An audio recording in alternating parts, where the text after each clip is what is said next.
সুযোগ নাই। খামচিল্য পার্লামেন্টে গিয়ে ড্রাইভারদের কথা বলবে, আর তাদের হয়ে আওয়াজ তুলবে। আপনারা যারা উপস্থিত আছেন, আপনাদের জীবিকা কি সব থেকে ভালো? মানে বেশি জীবিকা কাদের কি আছে, কি করেন আপনারা? দর্জি, বিড়ি বাঁধা,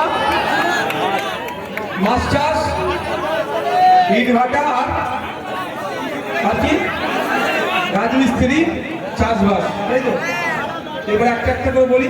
আপনাদের সমস্যাগুলো বলবো না, কে চোর টাকা তাদের কথা বলবো। আমার মনে হয় আপনাদের সমস্যাগুলো জানা দরকার, জানতাম। প্রথম আসলে ইট ভাটাতে, ইট ভাটায় যারা কাজ করেন, যে শ্রমিকরা কাজ করেন, ওই রকম ভাবে কাজ করা যায় না। আপনারা বলুন, ইট ভাটায় যারা কাজ করেন তাদের সকালে গেলে যখন বিকালে ফিরে তাদের অবস্থা কি থাকে? পুরো একদম